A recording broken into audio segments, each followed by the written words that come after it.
नई पारी की शुरुआत हमने की है तो सब लोगों की ओर से धन्यवाद मिल रहा है। तो हम लोग एक साथ काम करने वाले लोग हैं, मेरे मित्र हैं संजय जी, तो उनको भी जानकारी हुई।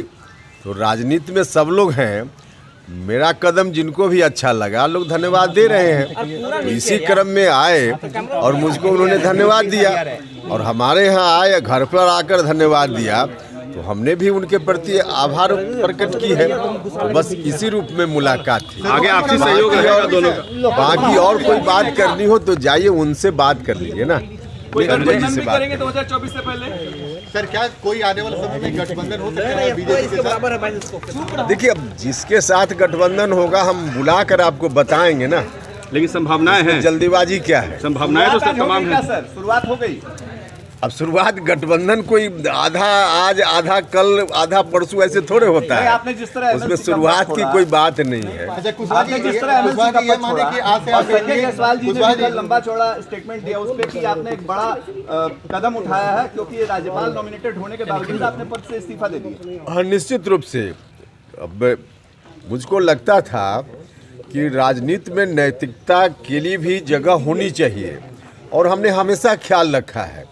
तो उसी रूप में मुझको इस बार भी लगा कि भले बहुत आवश्यक नहीं है एमएलसी पद छोड़ना, लेकिन नैतिकता कहती है कि हम इस पद को त्याग दें जैसे ही हमने पार्टी छोड़ी। तो उस रूप में हमने चीज़ों को लिया है और उसके आधार पे इस्तीफा देने की बात हमने की। आज 2.5 घंटे तक मुख्यमंत्री को इंतजार करना पड़ा। किसान समागम हो रहा है, मुख्यमंत्री बैठे रहे, तेजस्वी यादव, और दूरियां वहां दिखने लगी हैं जो आपने कदम उठाया उसके बाद। देखिए, मुख्यमंत्री जी के आचार व्यवहार पर, उनकी बोलचाल की भाषा पर, जब उनका चेहरा हम लोग मीडिया में देखते हैं तब मुझको दया आती है। क्या थे नीतीश कुमार जी और क्या उनको उनके लोगों ने ही बना दिया। अब 2 घंटा 1.5 घंटा तक इंतजार करना पड़े बिहार के मुख्यमंत्री को अपनी मंत्रिपरिषद के किसी व्यक्ति के लिए, तो इससे बड़ा दुर्भाग्य कुछ हो ही नहीं सकता। लेकिन है, अब जो है वह हम लोग देख रहे हैं। आज से माने कि आप एनडीए के फोल्डर में चले गए हैं? भैया अभी कहाँ से क्या आप लोग मान लीजिएगा, अभी जो चीज तय होगी उसके संदर्भ में फिर हम आपको बताएंगे। अभी क्या जल्दीबाजी है? आपको सर नहीं लगता है, सर आपको नहीं लगता है आपके ऊपर जो आरोप लगता था जेडीयू के लिए आरोप लगा था कि आप बीजेपी के संपर्क में है, संजय जायसवाल की मुलाकात से वो उस पर कुछ होगा? नहीं, देखिए, हम क्या लोग आरोप लगाते थे, नहीं आरोप लगाते थे, उनकी बातों का जवाब देना बहुत आवश्यक नहीं है। लेकिन थोड़ी देर के लिए हम मान भी लें कि लोग मुझको कह रहे थे कि बीजेपी के साथ इनका अलाइनमेंट हो गया है पहले ही, तो पहले कब कहाँ अलाइनमेंट करना चाहिए, यह तो बड़े भाई से उपेंद्र कुशवाहा ने भी कुछ सीखा है ना। हम तो उन्हीं से सीखे हुए हैं राजनीति में बहुत सारी चीज़, अपने बड़े भाई आदरणीय नीतीश कुमार जी से। और जो लोग भी मेरे ऊपर जेडीयू के लोग ऐसी बात कहते थे, उनको देखना चाहिए था कि उस दिन आखिर किस तरह से अलाइनमेंट था कि शाम में 6 बजे अपने विधायक दल की मीटिंग, 7 बजे जाकर इस्तीफा मुख्यमंत्री जी का गवर्नर साहब के यहाँ, 8 बजे आकर और पार्टी के साथ विधायक दल की मीटिंग में शामिल होना, फिर से जाकर 9 बजे रात में गवर्नर के यहाँ दावा करना कि हमको शपथ दिलाइए, और कल 2 बजे दिन का भी इंतजार नहीं, 10 बजे दिन में गवर्नर साहब अब शपथ दिला रहे हैं। तो बिना अलाइनमेंट का होता था क्या?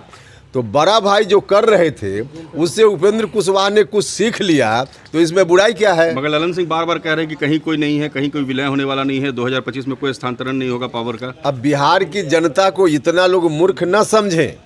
बिहार की जनता थोड़ी अशिक्षित हो सकती है, लेकिन इतना मूर्ख नहीं है जितना ये लोग समझते हैं।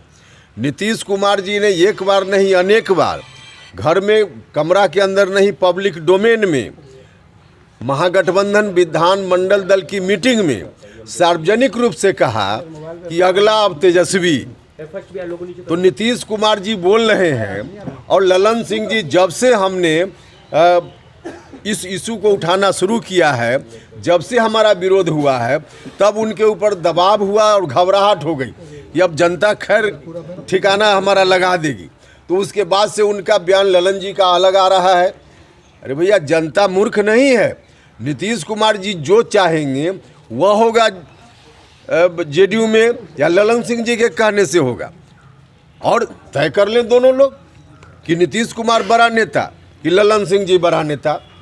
और इसको भी थोड़ी देर तक मान भी लिया जाए तो हम तो यह कहते भी रहे हैं कि नीतीश कुमार जी को इन लोगों ने अब ऐसी स्थिति में पहुंचा दिया जहां उनका कुछ नहीं चलता है। लेकिन इस विषय में सच यही है कि डील पक्की है, डील हो चुकी है।